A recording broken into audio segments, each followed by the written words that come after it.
Olá, meus heróis, tudo bem com vocês? Vídeo diferente aqui hoje no Mega Hero, um vídeo à distância, porque quem tá comigo aqui do outro lado é ele, o seu e teus caracteres. Lucas, você tá de volta, cara? Estou, e também o mestre de todos os sortilégios, né?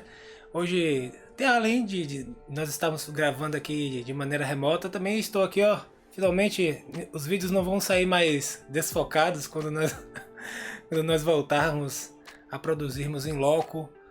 Enfim, vamos lá. E hoje a gente vai falar, gente, sobre Love, Death and Robots, a segunda temporada. A gente fez um vídeo da primeira lá em 2019 e na ocasião, assim que terminou a primeira temporada, pelo menos eu, Lucas, e a Ana também, nós ficamos ansiosos para uma segunda etapa, porque a primeira temporada eu acho que cumpriu bem com o papel, você não acha? Sobretudo que tem aquela pegada que deixa você meio prejudicado de Philip K. Dick, né, cara? Então eu adorei os contos da primeira temporada, eram mais contos, agora eles vieram com a segunda temporada com 8 episódios, né? E eu acho que tem uma diversidade bacana também. Tem contos que eles são bem meio surreais, assim, de situações inusitadas que talvez ninguém imaginaria e tal. Eu curti bastante também essa segunda temporada. Eu acho que esse caminho dos contos bem diferentes, eu acho que é um bom caminho. O que rola na internet é que nós teremos uma terceira temporada assim de Love, Death and Robots já confirmada, por isso um número reduzido de episódios nessa segunda temporada, né? Uma queda aí de 18 para 8, tanto que a gente estava maratonando na hora. E aí entrou a primeira temporada de novo, eu falei, meu Deus, mas esse episódio eu já vi os robôs voltarem e tal, eu tive aquela sensação. Mas eu acho que a série está cumprindo um papel de trazer produções diversificadas, a gente tem diretores diferentes, com óticas diferentes em determinados assuntos. Eu acho que isso que é bacana em uma obra de curtas, não sei se você concorda comigo. Cara, eu também, eu acho que o interessante, sobretudo que você tem animações bem diferentes, né? Além das animações bem realistas, inclusive as animações realistas tem momentos que você fica velho, isso é filmado ou é animação? Tem momentos que eu fiquei, será que ele usou filmagem com deepfake? O que sabe? Fiquei bem na dúvida em alguns momentos. Isso me impressionou, sabe? Com essas animações mais realistas. Mas eu adoro as outras, principalmente a primeira animação, que tem aquela bem deformed, né? Assim, aqueles personagens bem caricatos. Eu também gosto dessa pegada, gosto da pegada mais parecendo um quadro, né? Parecendo uma pintura que tem naquela também do... se eu não me engano, é aquela que tem uns bichos na plantação. A grama alta. É isso, grama alta. Eu gostei muito daquela, parece uma pintura. Então, assim, eu acho que o interessante é esse. Eu preferia, assim, pra mim poderia ter um pouco menos de animações realistas, para dar espaço a animações mais loucas, assim, sabe? E, claro, tem a realista, que eu adoro também, mas tem um espaço de maior para as outras animações. Como nós falamos, são 8 episódios. O primeiro é atendimento automático ao cliente, o segundo é gelo, esquadrão de extermínio, Snow no deserto, a grama alta pela casa, gaiola de sobrevivência e o gigante afogado. Assim, particularmente em comparação com a primeira temporada, eu achei essa temporada um pouco mais fraca. Não tô dizendo que os curtas são ruins, tá? Longe disso. Eu acho que a gente não teve curtas tão marcantes quanto a primeira, porque a gente coloca Love, Death and Robots no Google, no Twitter, e sempre sai assuntos relacionados à primeira temporada, aquele curta do Zima Blue, que ficou bem marcado pra galera, né? Dentre os outros, né? Aquele da Raposa também, que é bem bacana, com um tom oriental. Eu acho que nessa temporada eles focaram muito mais no visual e alguns episódios não foram tão interessantes. Mais uma vez, não tô dizendo que a segunda temporada foi ruim, tá? Eu acho que eles poderiam ter explorado um pouco mais os enredos e aumentado também o número de episódios. Eu acho que no finalzinho você fica com aquele gostinho de gente, acabou, é só isso, principalmente, Lucas, porque tem alguns curtas que são bem curtinhos mesmo. Esse Pela Casa, que é um curta focado no Natal, ele tem apenas 7 minutos. Eu acho que, sobretudo, a segunda temporada sempre tem, principalmente nessa perspectiva de cada episódio ser um curta diferente, com tudo diferente, sempre tem a questão de surpreender mais do que a primeira. É muito difícil uma sequência surpreender mais que a primeira, até. Então eu acho que perde um pouco da surpresa, daquela coisa que você não tá esperando nada, daqui a pouco você começa a assistir e se surpreende, tá? Segundo, acho que ter uma maior quantidade de episódios também impacta mais, tá? Eu acho que a curadoria que foi feita para a primeira temporada talvez tenha tido um tempo maior, né? Para o pessoal colher mais participantes, fazer mais histórias, enfim. Eu acho que a segunda temporada ela termina correndo contra o tempo para poder lançar. Até, não sei se eles esperavam o sucesso que teve, a repercussão que que teve a primeira temporada. Então acho que tudo isso conta para a segunda, tá? Por ter menores episódios, por talvez não ter histórias, a quantidade de histórias impactantes, tanto quanto tinha na primeira temporada, até porque a primeira temporada tinha maior quantidade. Mas eu gostei bastante, sobretudo, nessa perspectiva de eles conseguirem trazer encontros diferentes. Agora, por exemplo, esse do Natal mesmo é muito bom, porque Sinistro, cara. Você tem aquela criatura, e aí se quem imaginar que na verdade o Papai Noel é aquilo ali, faria muito mais sentido do que o velho no saco desse na chaminé ser um monstro sinistro, aí ele vai lá, cheira você, e tem umas referências de Alien, sobretudo naquele Enigma episódio, de Outro Mundo Enigma também, de né, Outro cara? Mundo, enfim. Tem toda uma pegada sci-fi ali. E aí desce o monstro, cheira as crianças e aí, não, você é bom e você é mal, tome presente. E aí os meninos depois se perguntam, imagine se a gente fosse mal, o que ia acontecer? Então acho que eu gostei bastante da sacada daquele roteiro ali. E eu fiquei, aí a gente teria que pesquisar pra ver, mas ficou parecendo stop motion. Então eu falei, cara, se isso aqui for... Porque o stop motion, né, foi avançando um pouco mais com o longo do tempo. Então se isso aqui é stop motion, cara, tá muito lindo. Então, eu fiquei ainda com essa impressão. Por isso que eu gostei bastante dessa animação, em particular. E no final desse aí do Pela Casa, a Ana falou o seguinte, na hora que a gente tava assistindo: nenhuma criança pode assistir esse curta, porque senão, traumatizada pra sempre. E já puxando... É muito complicado, cara. E um negócio sinistro. É um mais negócio 18, meio né, gente? Lembrando que Love, Death and Robots é mais 18, hein? Então não vai colocar seu filho pra assistir só porque é animação, é desenho. A não ser que, enfim, os pais têm responsabilidade e tal, mas fica avisado que se... tem cenas picantes, etc. Então, eu acho que os pais que tem que avaliar bem se... Eu particularmente não mostraria pro meu filho, entendeu? A não ser um episódio ou outro ali, que tem uma coisa mais light, mas tem episódios que realmente são mais 18. Acho que o primeiro episódio é um episódio mais light, né, Lucas? O das máquinas, do robô lá. Acho que esse é mais tranquilo. O Grama Alta também, ele é mais light. Tem um outro que é mais light, assim, mas... tem um no geral, né? No geral, eu acho melhor... não mostrar, tem outras coisas pra mostrar tão interessantes quanto, deixa pra quando ficar um pouco mais adolescente, próximo de 18 talvez, né? Aí cada responsável pela criança, o adolescente faz a avaliação no momento, né? Sobre o tom dessa segunda temporada, eu percebi que eles pegaram um pouco pro tom de terror. Nós tivemos vários momentos de terror ao longo desses 8 episódios.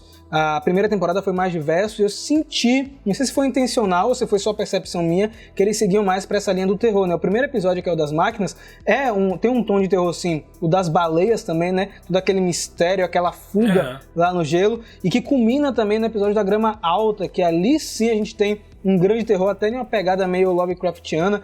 E não sei se você sentiu isso da segunda temporada ter seguido por essa veia de terror. Você sentiu? Eu senti que tem mais suspense, tem mais terror, tem mais figuras chocantes, né?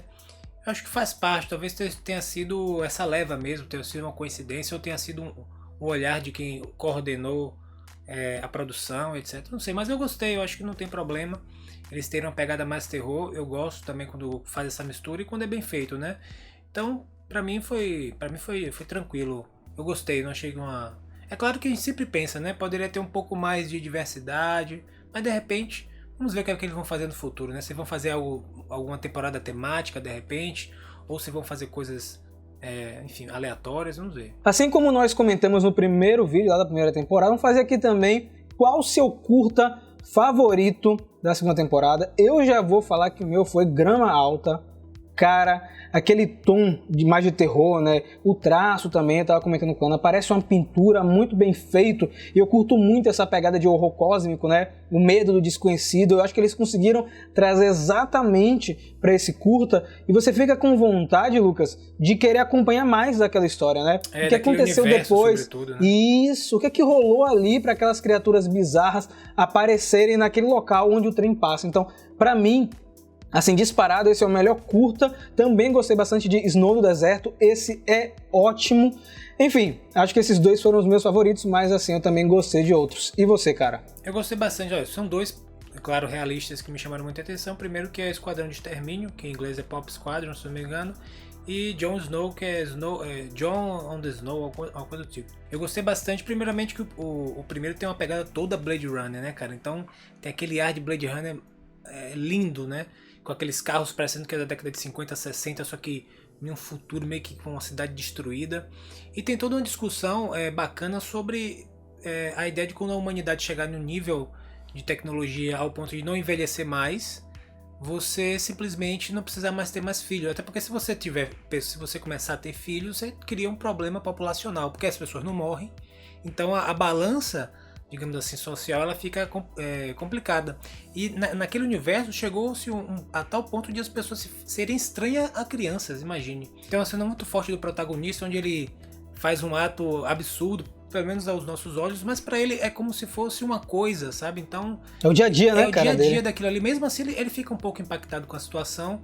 E aí no final tem um diálogo bastante interessante sobre a importância de você, mesmo você vivendo pra sempre, quanto mais você vive, mais as coisas parecem não fazer sentido ou serem repetitivas. E aí só faz sentido quando você tem um filho, quando você vê, você passa a olhar o mundo através dos olhos de uma criança, etc. Então, essa ideia da finitude da vida humana, o quão importante é essa ideia de a gente ser, não morrer, né, ser imortal, porque parece uma coisa muito boa, né, a gente não morrer. Porém, esse episódio traz essa discussão e, pô, é magnífico a animação, é absurdo, né, gostei bastante desse. E o Jon Snow também, que é sobretudo aquela ideia de você ser imortal também, tá? E aí você passar a vida toda perdendo as pessoas e sem ter mais nenhuma conexão, viver uma vida praticamente vazia, até um ponto de você encontrar, é um plot twist, se você não assistiu, pule essa parte pelo menos, ele encontra uma inteligência artificial que na verdade é um ciborgue, tá? É uma pessoa que tem um córtex e o cérebro ainda dentro de um corpo sintético, porém com pele humana. E aí tem essa conexão, digamos assim, né, desse cara que é meio imortal com essa pessoa que é imortal, que também só que por outros meios. E tem toda uma disputa comercial sobre essa tecnologia para poder extrair as células dele, para poder ver por que ele é imortal, para tentar não destruir o grupo que está no poder naquele universo, que no caso acho que ele chamava de protetorado. Eu fiquei bastante interessado sobretudo nessas duas, mas adorei a do Natal, adorei todas, né, cara? A primeira também, sobretudo, daquele atendimento automático, é uma grande sátira, né, velho? Assim, é uma grande sátira do tempo atual. E você vai nos teleatendimentos, no atendimento automático, de quantas empresas, na verdade, fazem uma série de artimanhas para te ferrar. Aquela velha estratégia, né, de golpistas, mas várias empresas no Brasil e no mundo, sobretudo no Brasil, tem essa postura também, e a gente está nesse limiar de viver nesse futuro já anunciado há décadas atrás. Eu achei bem interessante. E é aquilo que eu falei, né, Luca? A gente fica com vontade de querer acompanhar mais aquele universo. Esse do Snow, inclusive, eu queria ver a continuação desse curta, como continuou a história do personagem. Eu gostei bastante desse, é um dos meus favoritos. Também gostei do Gigante, eu vou deixar assim como... Cara, esse é maravilhoso. Assim, uma consideração final, porque é muito diferente de tudo, sabe? Eles fecharam de uma maneira assim que deixa você sem entender o que está acontecendo de fato, traz uma discussão muito bacana. Esse eu não quero dar nenhum spoiler, porque vale a pena assistir ele com muita atenção até o finalzinho. Ele é todo narrado na visão de um pesquisador, né? Então é muito bacana esse. E legal desse do Gigante, sobretudo, ele é narrado, ele tem uma perspectiva praticamente antropológica, quase que fosse um antropólogo ali, vendo a situação daquele gigante que chegou à praia, ninguém sabe de onde é que veio, de quanto a simbologia da pequenez humana diante daquele colosso, né, cara, que é um humano gigante na praia. E assim, a animação também é belíssima, é absurdo. Então acho que esse também é um dos meus preferidos, mas acho que os dois me impactaram mais. Mas essa é a ideia de você acompanhar a visão de um pesquisador e como ele vê a diferença e como ele enxerga a realidade daquelas pessoas que estão lá só pela curiosidade, para depredar o próprio gigante, enfim. Mas bota também a humanidade em um local complicado, porque assim, uma espécie de não ter respeito, de depredar, de pichar o gigante morto, assim, a carnificina, enfim. Tem umas cenas bem legais e bem impactantes. Acho que a função, sobretudo, do Love, Death and Robots é deixar você desconfortável, é dar uma chacoalhada, é puxar seu tapete da realidade. É uma das formas que eu mais gosto de consumir, sobretudo entretenimento, arte, cultura. Acho que ele cumpre essa função. E agora a gente fica na expectativa de quando vai sair a segunda temporada. A gente fica na expectativa, poderia ter mais, poderia ser um pouco maior.